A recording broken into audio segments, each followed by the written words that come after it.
ഈ കാസർഗോഡ് കണ്ണൂർ ജില്ലയിലെ വിവിധ ഭാഗങ്ങളിലൂടെ ഞങ്ങൾ സഞ്ചരിച്ച് മദ്യത്തിനും മയക്കുമരുന്നിനും എതിരെ ബോധവൽക്കരണം നടത്തുക എന്നുള്ള ഉദ്ദേശത്തോടുകൂടെ ഇന്ത്യയിലെ തന്നെ ഏറ്റവും വലിയ ബന്ധക്കോസ്ത് സമൂഹമായ ഇന്ത്യ ബന്ധക്കോസ്ത് ദൈവസഭയുടെ ആഭിമുഖ്യത്തിൽ നടത്തിപ്പെട്ടു വരുന്ന ഒരു ബോധവൽക്കരണ സുവിശേഷ വാഹന റാലിയാണ് ഇവിടെ എത്തിച്ചേർന്നിരിക്കുന്നത്.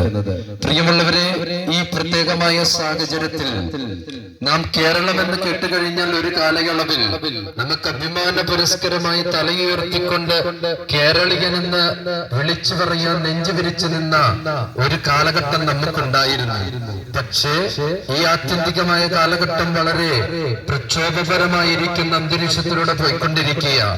ഗോഡ്സ് ഓൺ കൺട്രി എന്നൊക്കെ അറിയപ്പെടുന്ന ഈ കേരളക്കരയെ നോക്കിക്കൊണ്ട് എന്തുകൊണ്ട് നമ്മൾ അങ്ങനെ വിളിക്കണമെന്ന് പോലും ചോദിക്കാൻ പറ്റാത്ത ഒരു സാഹചര്യത്തിലൂടെ നടന്നുകൊണ്ടിരിക്കുകയാണ്.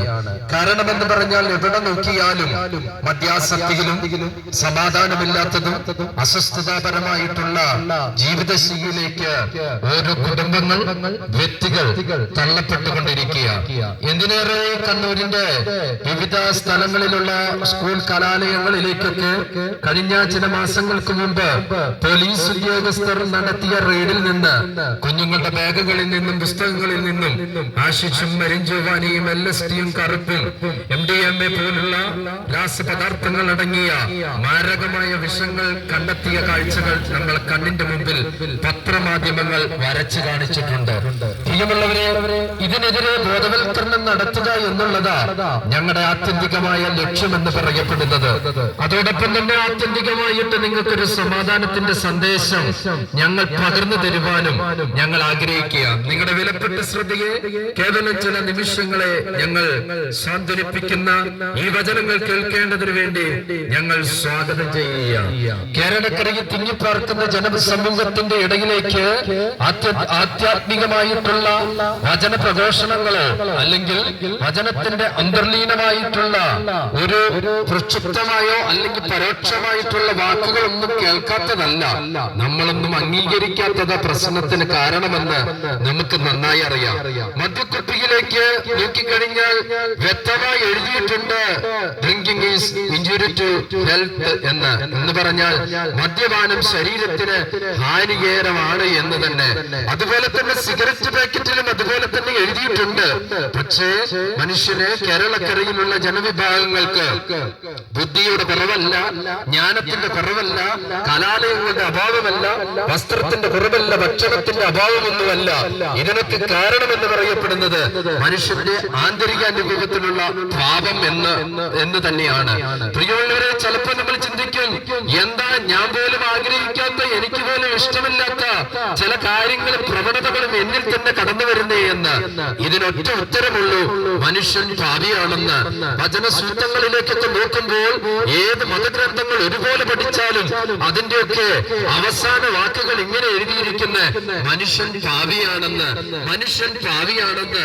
ചിലപ്പോൾ ആരെങ്കിലും ഒക്കെ പറഞ്ഞു കേട്ടിട്ടുണ്ട്, എന്താ മനുഷ്യന് പാപമില്ല, അങ്ങനെയാണെങ്കിൽ പാപമില്ലായിരുന്നെങ്കിൽ ഈ ജനസമൂഹത്തിന്റെ ഉള്ളിൽ ഹീനകൃത്യങ്ങൾ നടക്കത്തില്ലായിരുന്നു, പാപമില്ലായിരുന്നെങ്കിൽ അമ്മ തന്റെ കുഞ്ഞിനെ വലിച്ചെറിയത്തില്ലായിരുന്നു, പാപമില്ലായിരുന്നെങ്കിൽ സ്വന്തം അച്ഛനെ മർദ്ദിക്കുന്ന കുഞ്ഞുങ്ങൾ ഈ സമൂഹത്തിന്റെ പത്രമാധ്യമങ്ങളുടെ താളുകളിൽ വരത്തില്ലായിരുന്നു, പാപമില്ലായിരുന്നെങ്കിൽ നമ്മുടെ നാട്ടിലെ ഒരു കടകൾക്കും ഗോദറേജിന്റെ പൂട്ടുകൊണ്ട് അടച്ചുപൂട്ടേണ്ട അനുഭവങ്ങൾ ഇല്ലായിരുന്നു. ഇതിനൊക്കെ ആന്തരികമായ കാരണം എന്ന് പറയപ്പെടുന്നത് പാപമെന്നുള്ളതാ. പാപമെന്ന് പറയപ്പെടുന്നത് ഒരു വേദപുസ്തകത്തിന്റെയോ ബൈബിളിന്റെയോ മാത്രമായിട്ടുള്ള ഒരു വാക്കുകളല്ലെന്ന് ഞാനിവിടെ ഉറക്കെ പറയുകയാണ്.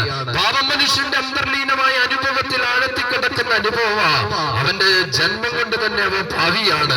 ഈ പാപത്തിൽ നിന്നുള്ള മുക്തി നേടണമെങ്കിൽ അവനെ പാപമില്ലാത്തൊരു മനുഷ്യൻ കരം പിടിച്ചെഴുന്നേൽപ്പിച്ചേ പറ്റത്തുള്ളൂ.